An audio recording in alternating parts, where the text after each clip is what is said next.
네, 구독자 여러분 안녕하세요. 무지건강 박쌤입니다. 또 한 주는 어떻게 보내셨나요? 이제 갑자기 서울도 22도가 넘어가고 잘못하면 땀띠 나게 생겼더라고요.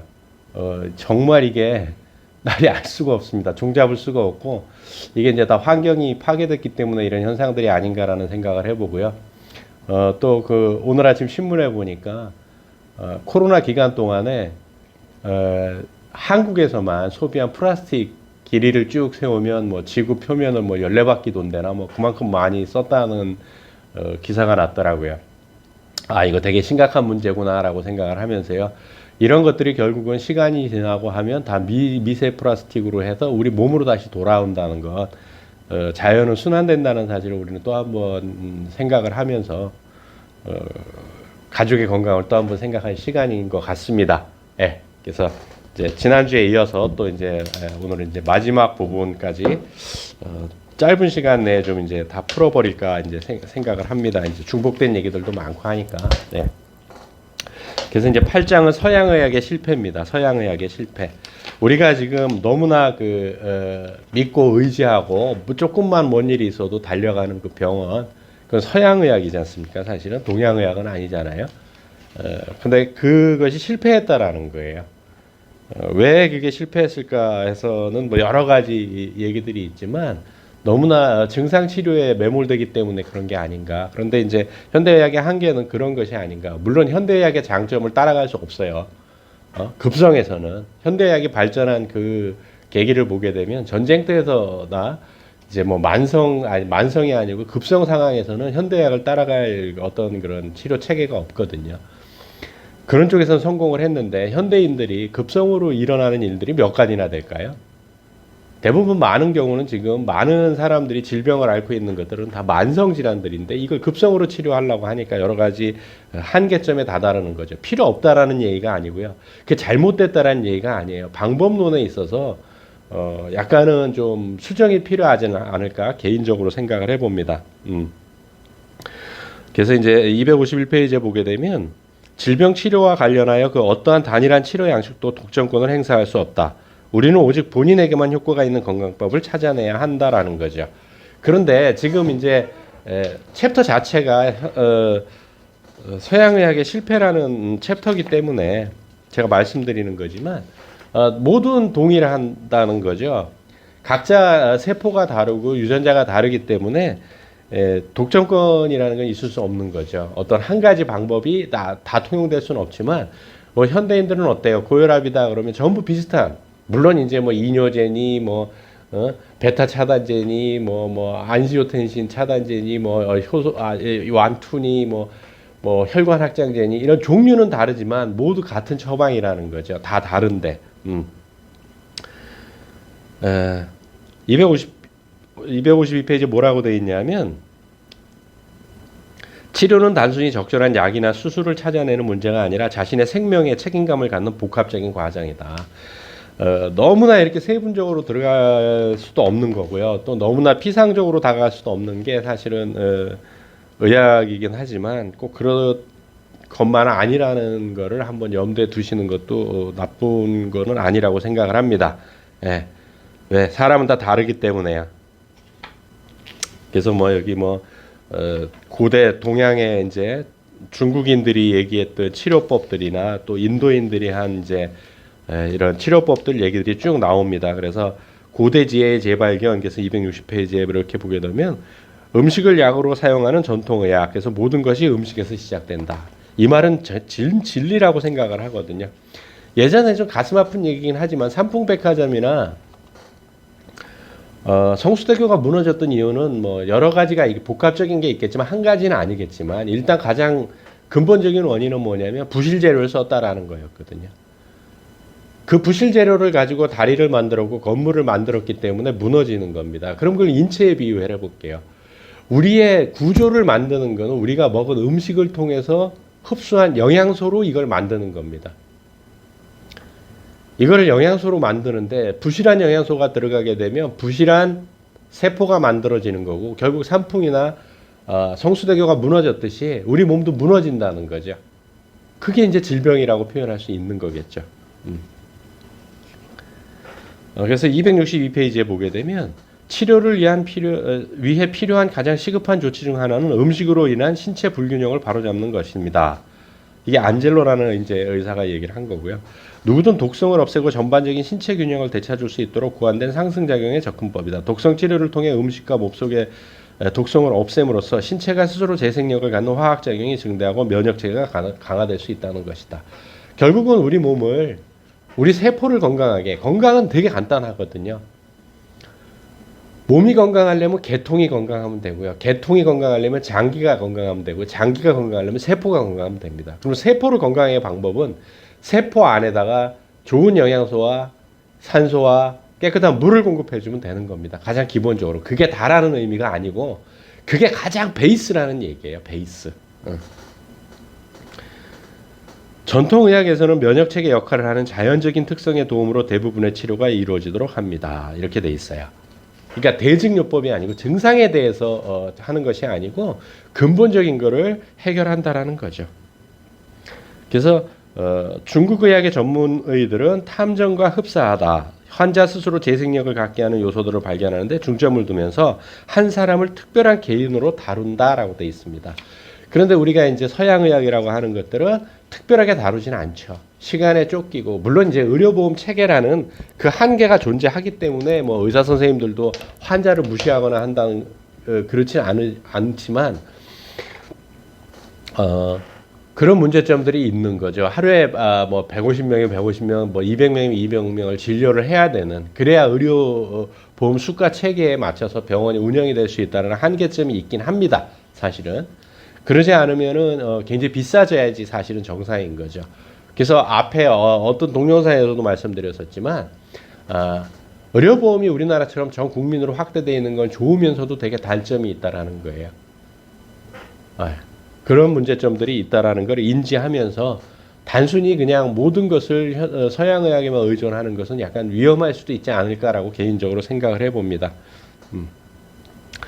그래서 결론적으로 263페이지에 결론적으로 예방과 상승작용을 증시하는 전통의학과 즉각적으로 대응하는 응급의학을 통합한다면 의료 소비자들은 건강과 치료에서 두 가지 혜택을 모두 누릴 수 있을 것이다 라고 되어 있습니다. 그래서 이제 통합하려고 한때는 많이 떴지만 결국은 이제 그것도 수그러들 수밖에 없었던 이유 중에 하나가 현대의학이 그러니까 서양의학이 독점을 하기 위해서 계속 주장을 피기 때문에, 그러니까 전통의학이나 이런 사람들을 비과학적이라는 걸로 매몰시키면서 복속시키려고 하기 때문에 이게 접점이 안 생기는 거거든요. 그래서 구장은 모든 것을 제자리로라고 되어 있습니다. 그래서 264페이지에 보게 되면 우리는 지구상에서 각종 화학물질과 함께 살아가고 있다. 현대 문명이라 불리는 거대한 화학 실험에 우리 모두 참여하고 있는 셈이다. 플라스틱 방염제가 이제 이런 일면을 보여준다라고 하는 거고요. 실제로 인간의 활동으로 인한 지구 온난화조차 대부분 독성 화학 물질의 방출에 기인한 것이다.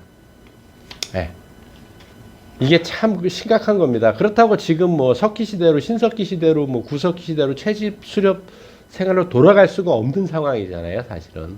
우리가 이건 심각하게 생각을 해봐야 되는 부분인데, 그렇다고 우리가 스마트폰을 버리고 컴퓨터를 버리고 다시 주판을 들을 수는 없지 않습니까? 그리고 이 속에서 어떻게 현명하게 생활을 할 수 있느냐가 키라는 거죠.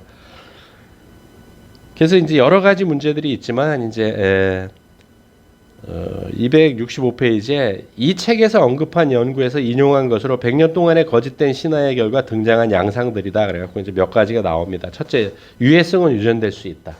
유전된다라는 거예요. 이 유해성은.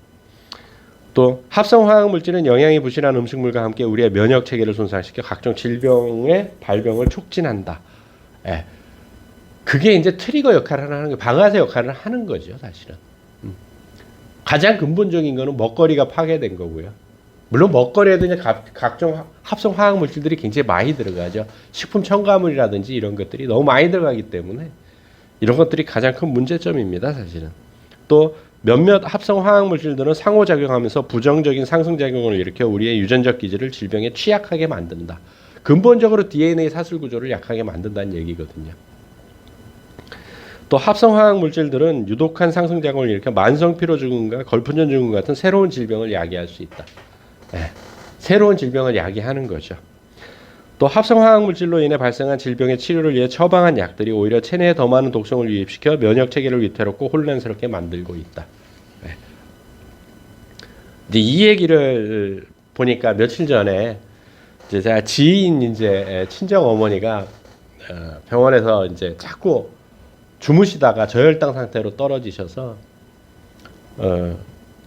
119를 불러서 이제 병원을 가시고 해갖고 간신히 이제 살아나셨는데, 그래서 여러 가지 약을 드실 거 아닙니까? 일단 혈당 문제도 있고 뭐 여러 가지 문제들이 있어서 약을 몇 가지를 드시는데, 작년에 어떤 일이 있었냐면 폐혈증으로 병원을 입원을 해서 그 폐혈증 이제 어느 병원인지는 저는 몰라요. 근데 이제 내분비학과 교수님들이 이제 진료를 하셨고 그 약 처방한 약 중에 하나가 부신 피질 호르몬제를 처방을 하신 거예요.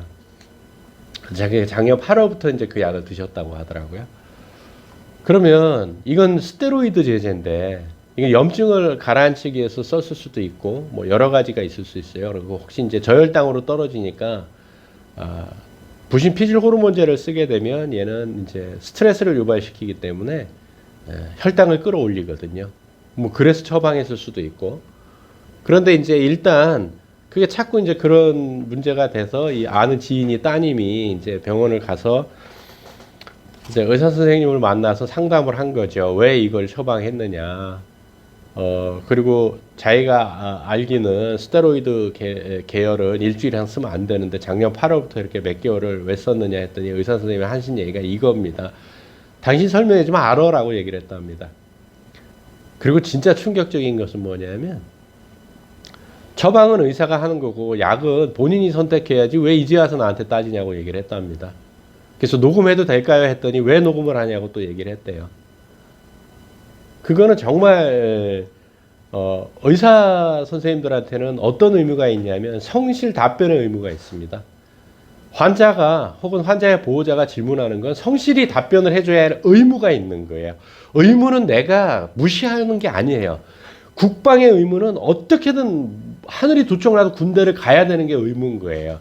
그럼 성실 답변의 의무를 왜 안 지키는 걸까요? 되게 슬프더라고요.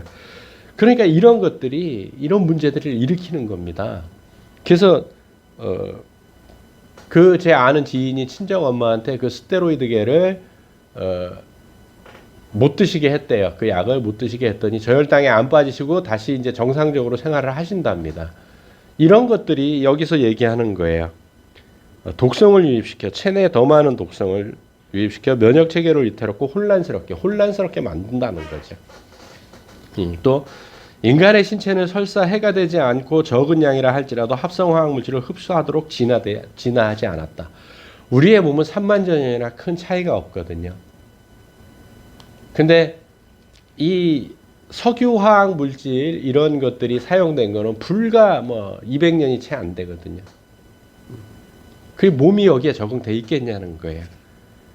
그래서 설사 해가 되지 않는 적은 양이라 할지라도 합성화학 물질을 흡수하도록 진화하지 않았기 때문에 우리 몸 입장에서는 낯선 물질이라는 거죠. 이걸 어떻게 해독해야 될지도 모른다라는 거예요. 아직 학습이 안 된 거죠. 막 태어난 아이가 구구단을 못하듯이 똑같다라는 거죠. 우리 몸은. 또 건강과 장수를 위해 가장 바람직한 것은 자연의 음식과 약에서 발견되는 자연 발생적 상승작용을 포용하는 것이다. 고대 지하의 재발견은 생화학에 매달려 실험하면서 실패를 거듭하는 어리석음에서 우리를 구할 수 있을 것이다 라고 100년 동안의 거짓말 이 책에서 신화의 결과 등장한 양상들이 이렇게 이제 둘레, 다섯, 여섯, 7가지로 크게 대별할 수 있다라는 얘기예요. 굉장히 위험스럽다라는 얘기죠. 그래서 이제 여기 되게 이제 267페이지에 무섭게 했는데 2005년도에 워커가 미국 의원들에게 한 말이다라고 해가지고 이제 뭐 되게 했는데 이것은 마치 세 개의 철로가 합쳐지는 곳에서 발생한 열차 사고를 슬로우 모션으로 목격하는 상황과 흡사하다. 한쪽 철로에서는 합성 화학 물질 생산이라는 열차가 굉음을 울리며 달려오고 있고 두 번째 철로에서는 의료보험 비용이라는 열차가 다가오고 있다. 그리고 세 번째 철로에서는 인간과 동물의 번식을 감소시키는 환경적 영향이라는 열차가 질주하고 있다. 나중에 잔해를 정리하고 나면 예측을 불허하는 사회 세력의 강력한 상승작용이 폭발할 것이다. 이 세 열차가 부딪히게 돼서 결국은 어떻게 될 것인가 이걸 얘기를 했다는 거죠.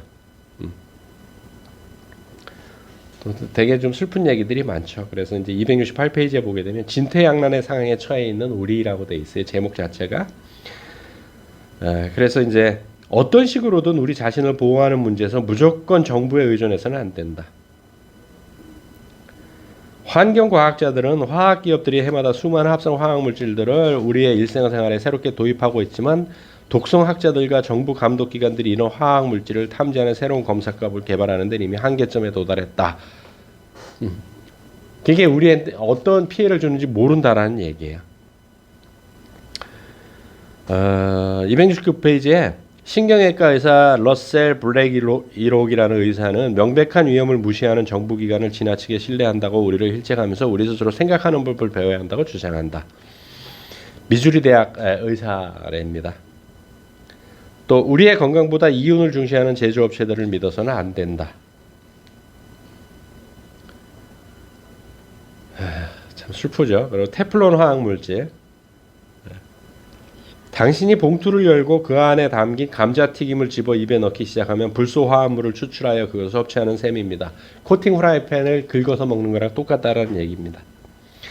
이로운 것과 해로운 것을 판단하는 것은 무작정 과학에 의존해서는 안 된다. 과학이 모든 거를 다 해결해 줄 것 같았으면 UFO에 대한 진실도 이미 다 밝혀졌을 거고요. 우리도 시간 여행을 할 수 있을 겁니다. 그러니까 아직까지는 다 의존하면 안 되고 어제까지 했던 진리 있던 과학이 내일은 또 뒤집힐 수 있습니다. 오늘은 뒤집힐 수 있습니다. 왜? 새로운 발견에 의해서. 여기서 그래서 이제 어떤 얘기가 나오냐면 미국 국립암연구소에서 수집한 98년에서 2002년의 암 통계는 암으로 사망한 270만 명의 미국인 희생자들의 연령이 시간이 지날수록 점점 낮아지고 있음을 보여준다. 이게 뭐라고요? 합성 화학물질이다라는 거죠.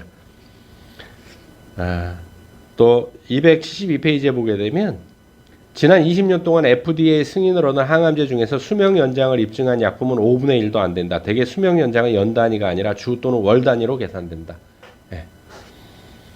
그래서 당신 자신을 보호하라 그래서 우리 자신을 믿으면 되는 것이다. 우리는 자기 자신의 경험과 관찰력과 직관을 신뢰하는 법을 배워야 한다. 이건 제가 강의를 하면서도 대학원에서 강의를 하면서도 되게 많이 얘기한 부분들이고 제가 고통받는 분들한테도 많이 얘기를 한 겁니다. 내 몸을 가장 많이 아는 것은 내 자신이다. 의사 선생님이 아니다. 5분 상담에서 10분 상담에서 어떻게 내 몸을 다 파악할 수 있겠어요. 그러니까 수치와 데이터가 필요한 것이고 그래서 그 각종 검사들이 늘어나는 부분도 없지 않아 있습니다. 내 몸이 말하는 것을 내 몸과의 대화를 자주 하셔야 됩니다. 사실은. 다음은 자신의 건강을 진지하게 생각하기만 하면 누구든 시작할 수 있는 간단한 3단계 과정이다. 그래서 항상 각종 합성 화학물질에 대한 노출을 제한한다. 자신의 체내에 축적된 화학물질을 확인하기에 자기 몸을 검사한다. 혼자 힘으로 독성 치료 방법을 개발해 체내에서 검출되는 독성 물질을 제거한다. 그러니까 이거 혼자 힘으로 독성 치료 방법을 어떻게 개발하느냐 할 줄 모르지 하실 수 있지만 여러 가지 방법들이 있습니다.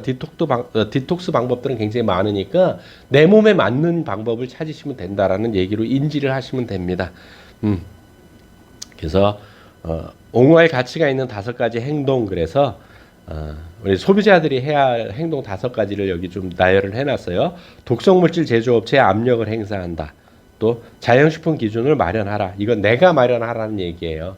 정부에서 추천해주는 그런 것이 아니고 또 예방 차원의 건강 관리를 권장하라. 또 하나가 건강교육 식단을 만들어라. 그 다음에 대체요법을 공적으로 용인하라. 이런 것들을 강조해야 된다는 얘기입니다. 그래서 긴 시간을 달려왔는데 우리가 100년 동안 이 화학약품을 만드는 회사들에 속아왔다라는 거죠. 우리는 정말 깨끗한 환경에서 더 좋은 환경에서 사는 것 같았지만 우리 몸은 점점 병들어가고 아파가고 또 돌연변이들이 많이 생긴다라는 얘기들이에요. 그렇기 때문에 결국 건강은 누가 지킨다? 나라가 지켜준다? never. 병원이 지킨다? never. 내 자신입니다. 그래서 좋은 먹거리를 선택하고 좋은 물을 선택하고 그래서 좋은 식습관을 생활 습관을 선택하는 그래서 건강한 생활을 유지하는 우리 모두가 됐으면 좋겠습니다. 다음 주에 또 좋은 책을 가지고 만나 뵙도록 하겠습니다. 수고하셨습니다.